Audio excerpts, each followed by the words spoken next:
Warning: the following content may mention suicide and self-harm. Please click off the video or listen with caution if this topic is triggering to you. If you or someone you know is having serious thoughts about committing self-harm or suicide, please contact 988 for help. Again, please call 988, the Suicide and Crisis Lifeline in the US, for help. Alright, now on to the podcast. Hello, and welcome to Psych Sanctuary. I'm Colin, And I'm Clara. and we're starting our first episode. Woohoo! Yeah, let's go. We're going to be just going an overview over the podcast and why mental health is important.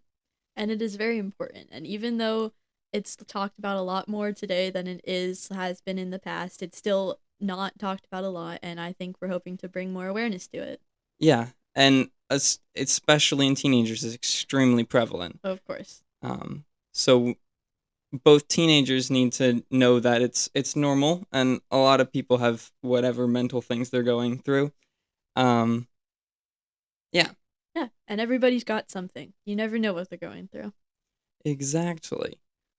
So, for this podcast, we want to just spread the awareness of it to teenagers, also to adults, whoever wants to listen.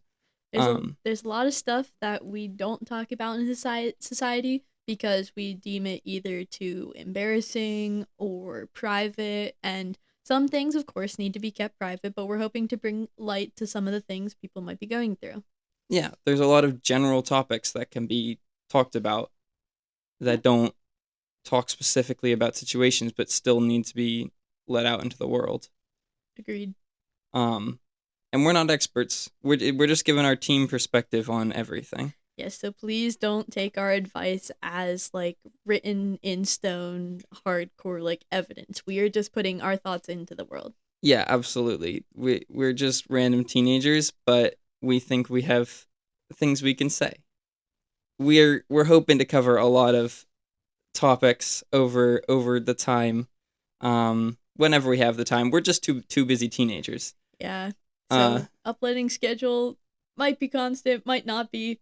Whatever happens. It's whenever we can fit it in our schedule. Yeah. But we want to just go over a variety of things, from more narrowed in topics on anxiety and depression and stuff like that, or more broader things that aren't specific topics, the importance of therapy or a strong social structure.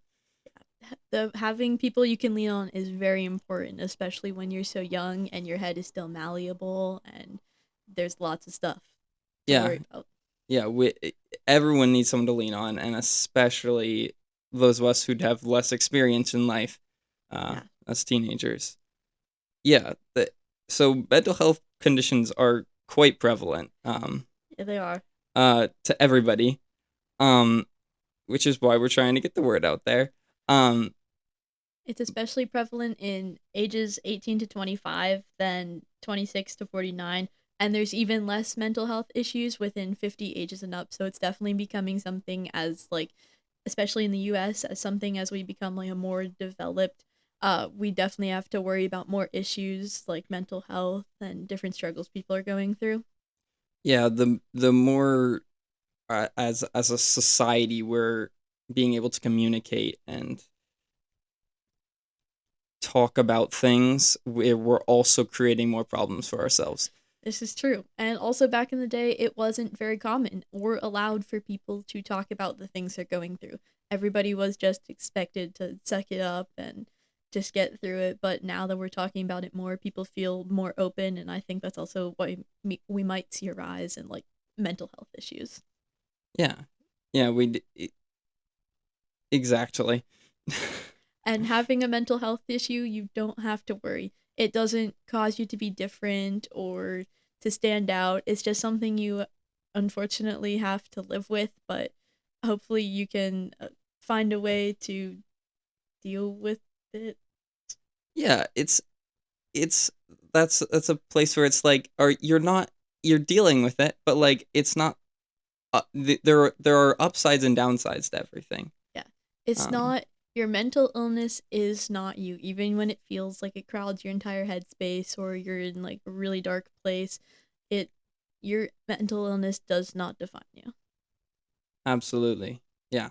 It's something you're handling, but it's not the entirety of your being. And that's why there's ways to handle it um, through other people and methods.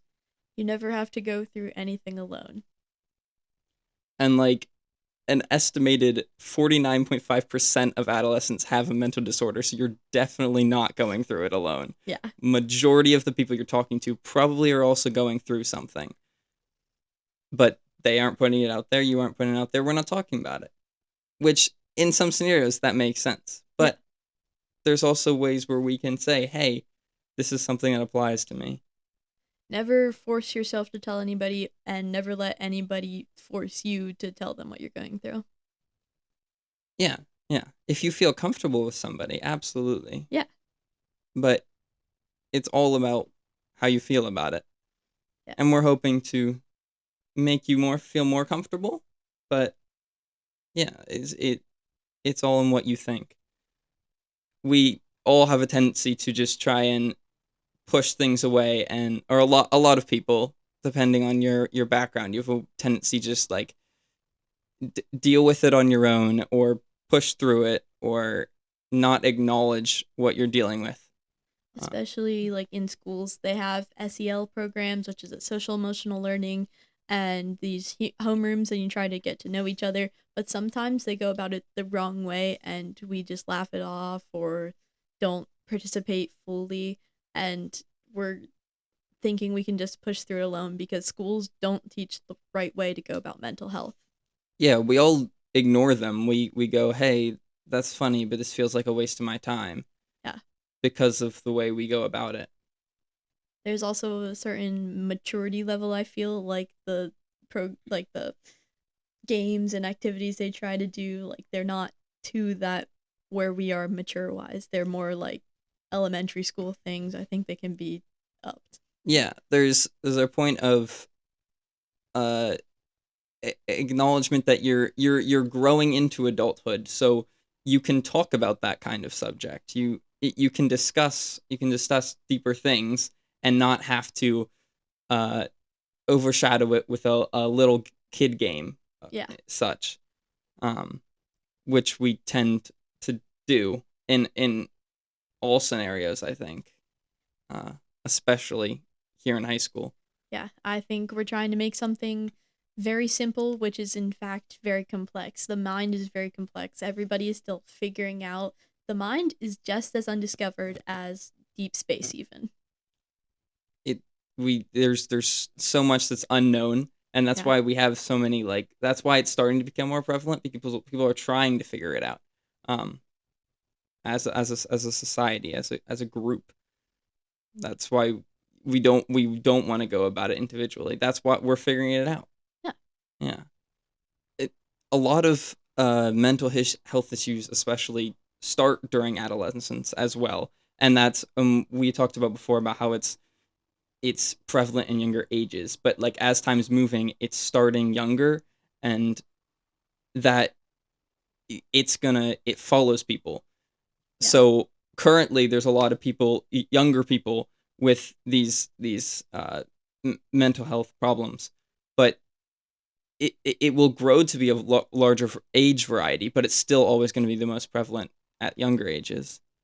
Yeah, this is a lot like when we're changing and there's so much unknown and that we still have to learn, that we also have to like manage what we know with also our like stress, anxiety, how we feel. We just also have to like let people know how we feel more often. And Yeah.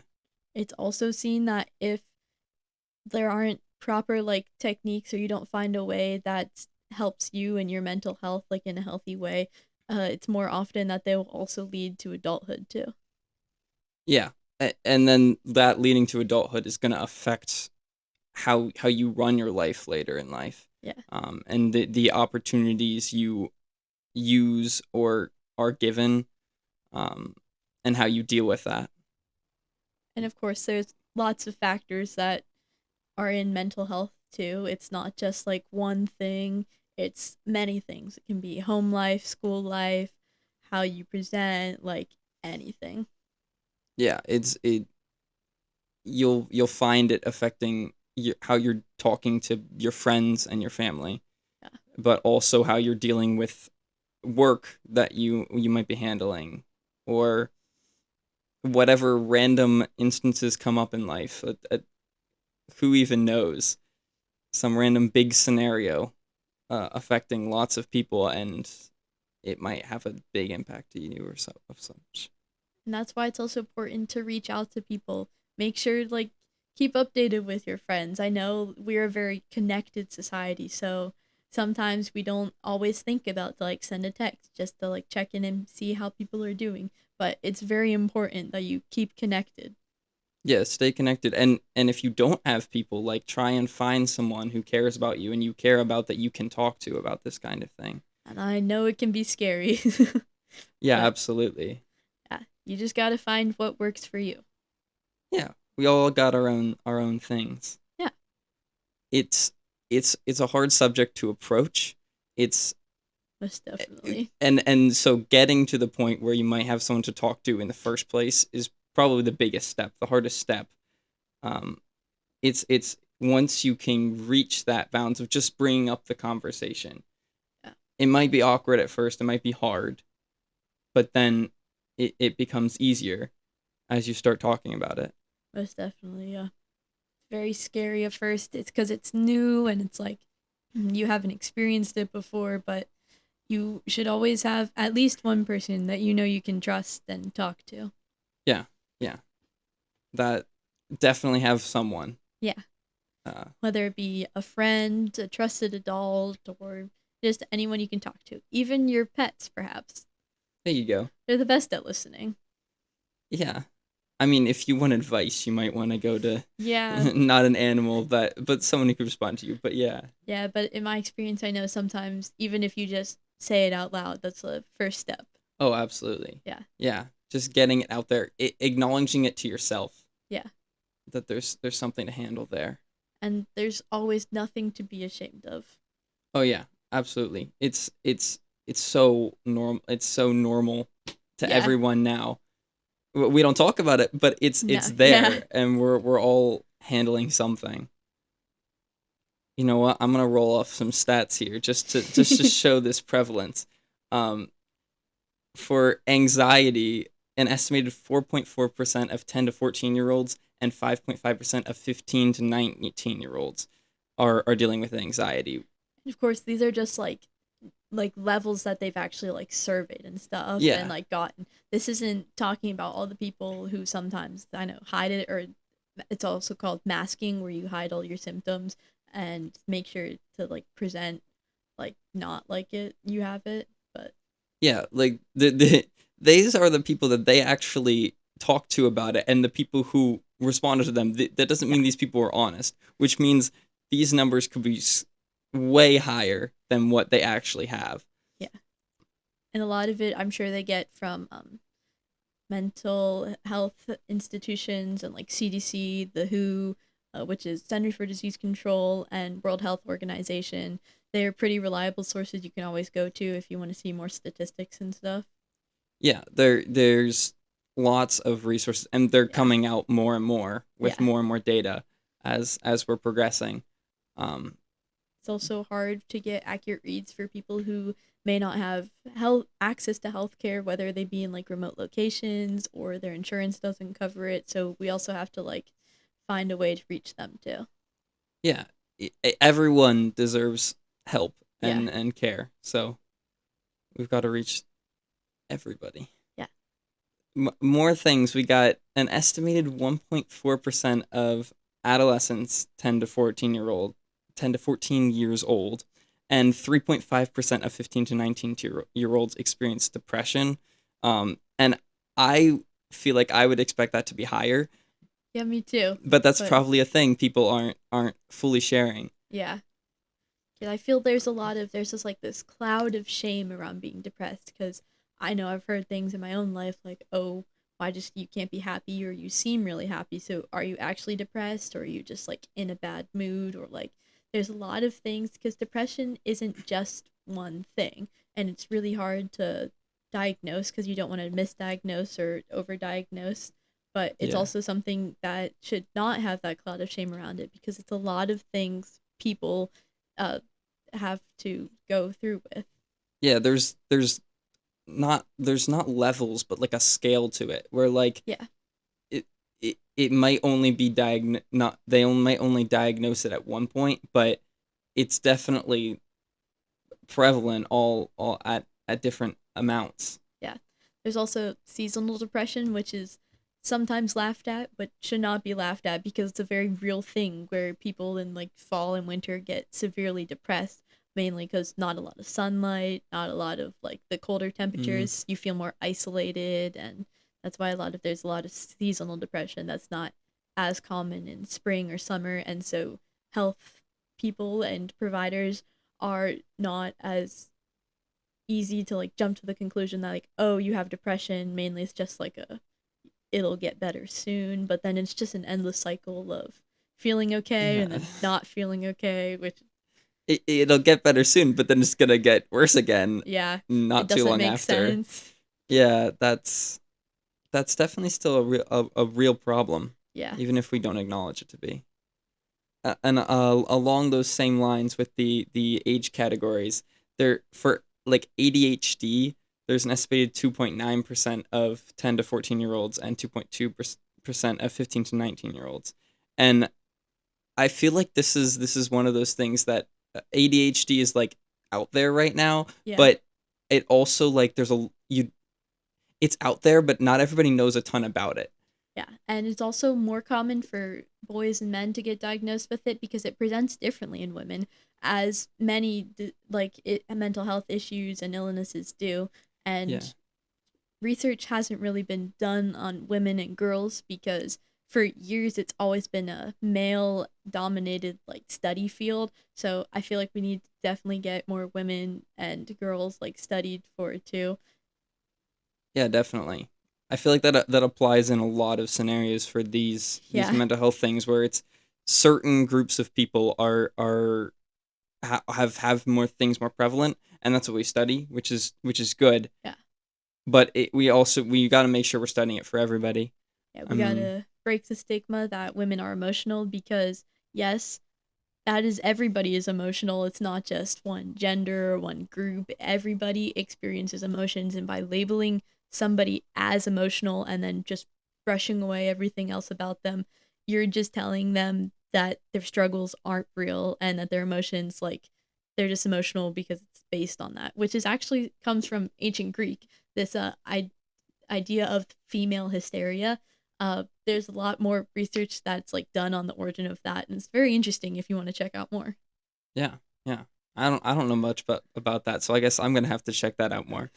Um, yeah, the s- stereotyping of all Yeah, these things is quite big. It's quite yeah, big everywhere right now, but it's in the mental health field that has significant impacts. most definitely, yeah. And race definitely comes into play when Hmm. accessing healthcare. There's the healthcare system is very racist, even though it's considered like more progressive and like more things open. It is still way more like against people who are not white.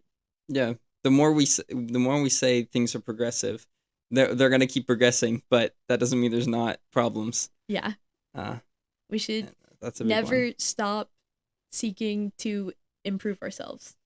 Yeah, Not as like a person, because like as a person, if you have this idea that you just need to keep improving yourself, you might never feel satisfied or happy, but like you have to be content with yourself. But in societal structures, we should always strive to do better for everybody. absolutely. Yeah, yeah. We there's two sides to that of you want to keep improving yourself, but like you said, like that can get stuck in your head if Yeah, you're applying that to your individual life.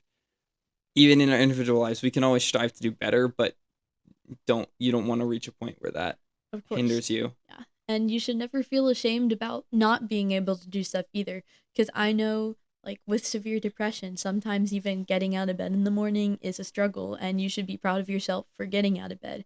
Or even if you can't get out of bed, that's okay too. You just have to be proud with yourself that you're still, like, here and living. Yeah, yeah, absolutely.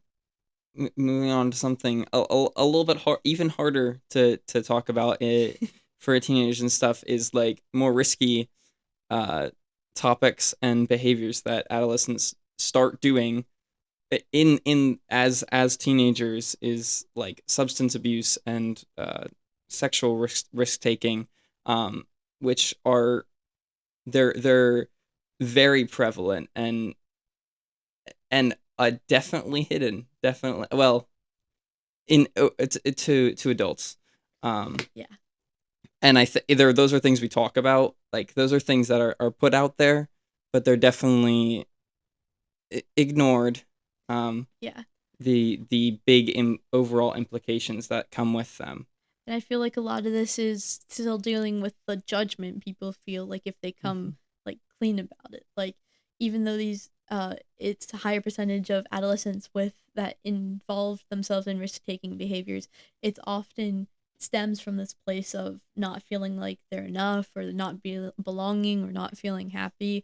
And when they do these behaviors, it increases it. And for example, substance abuse, it actually you have this like level line of dopamine that you need to be happy, and everyday things can make that like increase that level and get you to like having enough. For example, having food you like, or giving a hug to somebody, or getting a compliment, giving a compliment, all that stuff, it like raises us to this necessary level of dopamine level that we need. But with the substance abuse, you're getting such a rush of dopamine that it actually and increases way past like your necessary level, and continuing to do that, it will keep that level up high. So now the normal things in life, like those hugs, the compliments, things that make you happy, foods you like to eat, it's not enough to raise to that level of dopamine that you need. And that's why it's very hard to get away from substances too. And we just need to normalize that it is hard for people and we need to be patient with them and just give them opportunities to help themselves. And Yeah, that's why it's so hard to break out of yeah, that addiction, that cycle. So yeah, we need to be patient. yeah. That's a really good way to think about it. It's just patience. Patience is key. Yeah, in so many things, Yeah. um, and especially this, um, because it is a hard thing. It's a hard thing to deal with, and Yeah. it's a hard thing to talk about. Um, And you never want to see someone you love, like family members or friends, you never want to see them go through the hard stuff because you think they should always have the best, but sometimes you also just gotta stand by them no matter what. yeah, you got to be able to admit that it's there and deal with it together. Yeah. Moving to where that leads in the future, all these things and the inevitable end to it all. A hard place to lead is a lot of these can just end in this can end in hard places just in general in life. Um, but like when you get to a certain point, it becomes genuinely bad, right? And it can genuinely lead to death for a lot of these things Yeah. in suicide. Um, like it's suicide is the third leading cause of death for 15 to 29-year olds because of how bad mental these mental conditions are. Which is why we need to talk about it more. We need to, I would not want to say like normalize suicidal ideation because of course that's something we don't want like people to do, but we need to Yeah. just have a strong community around being able to talk about it. Yeah, like if you're experiencing that kind of thing, like get help. Yeah. We gotta like push this as like yeah that we got to talk about it as a community, and if it's something you're experiencing, you need to find someone to talk to if you haven't already. Yeah. Um, For it's example, there are hotlines that are always open, such as if you text or call 998, that is the National Suicide and Crisis Hotline. And I know from, I used to work with somebody who was, him and his girlfriend were part of that. You have to be 18 to like receive calls and get the training for it. but I know that he really loved just helping these people because he like everybody matters, and he wanted to help as much and reach as many people as he could. Yeah, yeah. The people that are gonna be there are gonna want to help you. Yeah. They're they're there to. That's their whole goal being there. Yeah. Um, And it's like also an issue because I know he said that there aren't enough people working these hotlines, so we need more people to like step up and be there for people. yeah. There's if you feel like you want to find a place to help, like there's a good Yeah. definitely a way that's more needed, along with talking about these things more. Is Yeah. There's so many ways to help. Please, if spread stuff, Yeah. spread the awareness. And know that you're never a burden. It's okay to like let people help you. You're not causing them harm by letting them help you. You just got to let people in. Yeah, people will feel better. Overall, people are gonna feel better if they're helping you than if they're not helping you. Yeah. If you aren't letting them help you, that's gonna make them feel more worried for you. Yeah. Yeah, they aren't gonna be burdened by you letting them care for you. Yeah. It's a lot of stuff. There's a lot of stuff to talk about. Yeah, there is. This is why we're making a podcast. Because there's so many topics. I could ramble for hours about how many facets to mental health there are. Yeah, and that's why we will be doing that Yeah. on this podcast. And some of them we know more intimately from friends or personal having them. Or some we're going to try our hardest to research and reach out to people with them and know what they want to hear about it. Yeah, we're not experts. No, not in the slightest. Let's continue to stress that. So yeah, we'll be looking things up and researching stuff that we don't know a lot about, and adding our own topics, or not topics, thoughts Yeah. about things as we can. And yeah, we want people's feedback on stuff. Of course. Email us. Yeah. What's our email? Psych Sanctuary Podcast. It's a hard one to say. Yeah. Well, And spell. yeah, I have and trouble spell. spelling, and Yeah. I've spelled it wrong multiple times, but it's okay. Yeah, I should be spelling it.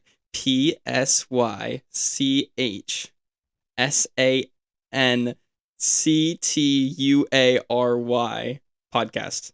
You should be able to spell podcast. It's At it's all right there. gmail.com. Don't forget that at gmail.com. Oh, you might want that part too. Yeah, or else it won't go anywhere. Yes. Yeah. Yeah. If you want to give us feedback, and yeah, tell us your thoughts. If you have insightful things for us to know, that would be very or just helpful. questions, or you need to reach out to somebody because you or someone Yeah. you know is struggling, we've got you. Yeah. You can always reach out to us too. Yeah. Once again, we are not professionals. Not in at the all. slightest, or experts. Yeah. We're just two random teenagers who want to spread the word Yeah, and some kindness. and some kindness. Everybody deserves kindness. Well, I think that's all we have for today. Yes. Hopefully you can join us sometime soon for our next podcast. Yeah, whenever we eventually get that out. Yeah, we'll have time. Yeah. Thanks for listening. Thanks for giving us a chance. Have a great day. Bye. Bye.